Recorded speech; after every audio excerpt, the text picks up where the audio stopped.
How do you define signals? Sinyal merupakan seluruh fenomena fisik di alam semesta yang membawa informasi. Informasi tersebut dapat direpresentasikan melalui hubungan antara variabel independen dan dependen. Secara umum, sinyal dapat diklasifikasikan menjadi dua, sinyal waktu diskrit dan sinyal waktu kontinu. Berikut merupakan contoh penggambaran grafik sinyal waktu kontinu dan sinyal waktu diskrit. Besaran fisika yang bisa menggambarkan seberapa kuat untuk suatu fenomena adalah energi. Energi yang dimaksud bukanlah energi secara umum, namun energi yang menggambarkan kekuatan sinyal yang kita punya. Untuk sinyal waktu kontinu, energi total dan besarnya daya rata-rata dalam rentang waktu T, men tak hingga sampai tak hingga, dapat dituliskan dengan rumus sebagai berikut. Sedangkan untuk energi total dan rata-rata daya untuk sinyal waktu diskrit dalam rentang waktu men tak hingga sampai tak hingga, dapat dituliskan sebagai berikut. How do you mathematically describe and comprehend the physical meaning of the basic signals, exponential signals, sinusoidal signals, the unit impulse signal, and the unit step signal, and their basic transformations, time shift, time reversal, and time scaling? Saat ini kita akan membahas tentang sinyal eksponensial dan sinusoidal. Pada sinyal eksponensial kontinu, nilai A adalah suatu bilangan real, sehingga saat A bernilai positif maka akan terbentuk sinyal growing, sedangkan saat negatif sinyal akan decay. Sedangkan pada sinyal sinusoidal, maka A dan Z akan bernilai suatu bilangan imajiner. Dengan kata lain, sinyal sinusoidal merupakan secara eksponensial dengan pangkat imajiner. Selanjutnya adalah sinyal impuls dan sinyal step. Sinyal impuls berarti sinyal yang tidak memiliki nilai pada saat T atau N selain 0, atau memiliki nilai 1 pada saat N sama dengan 0, dan memiliki luasan bernilai 1 pada saat T sama dengan 0. Berikut fungsi serta hubungan antara impuls dan step. Kemudian terdapat transformasi variabel independen yang persamaan umumnya adalah sebagai berikut. Berdasarkan persamaan tersebut diperoleh 3 kejadian transformasi. Yang pertama adalah time reversal, yang kedua adalah time shift, dan yang ketiga adalah time scaling.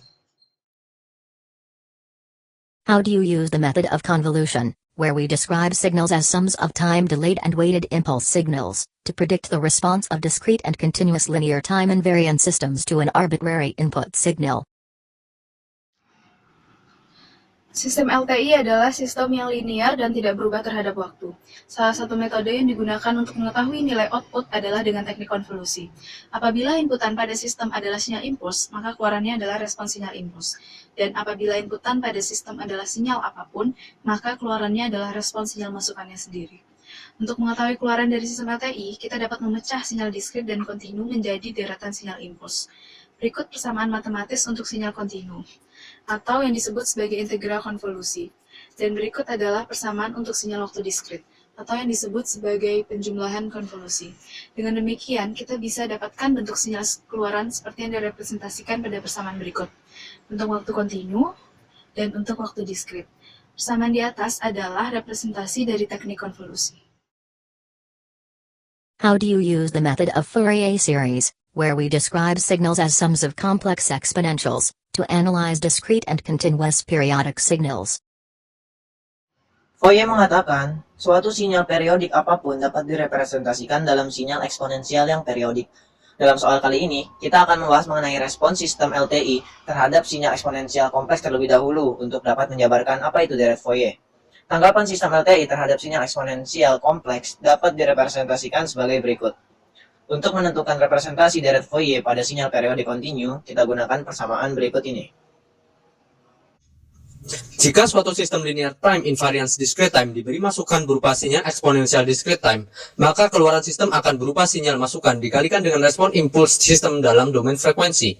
Sinyal periodik discrete time dengan periode fundamental n dapat direpresentasikan menggunakan deret Fourier discrete time dalam pasangan persamaan sebagai berikut, di mana omega 0 sama dengan 2pi per n.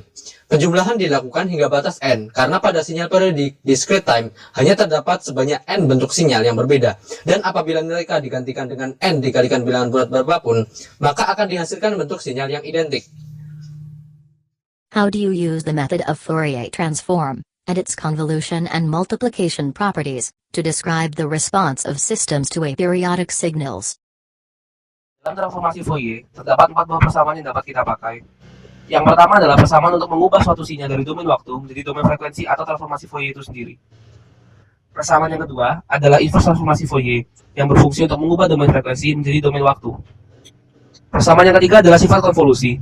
Ketika kita mengonvolusikan dua buah sinyal pada domain waktu, kita akan mendapat hasil yang sama ketika kita mengalihkan kedua sinyal tersebut di dalam domain frekuensi. Dan sifat yang terakhir adalah sifat perkalian. Ketika kita mengalihkan dua buah sinyal pada domain waktu, kita akan mendapat hasil yang sama ketika mengonvolusikan kedua sinyal tersebut dalam domain frekuensi.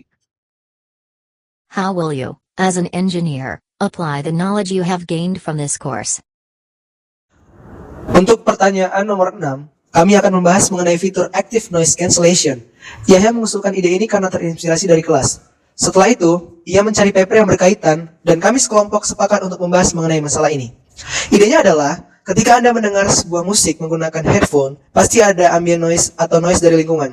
Untuk menghilangkan noise ini, bisa digunakan dua metode. Yang pertama adalah dengan mengisolasi sistem pendengaran kita dari ambient noise atau passive noise cancellation.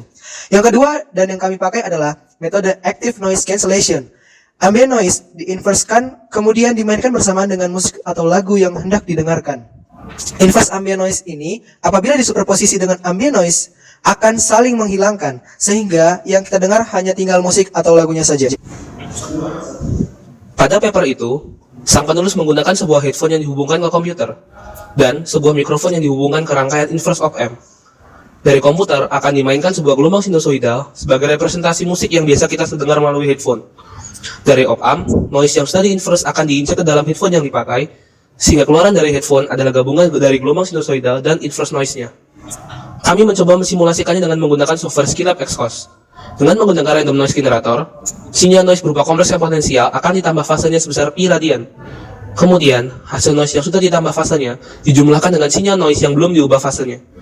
Akhirnya, ketiga sinyal tersebut diamati dengan menggunakan scope pada Xcos.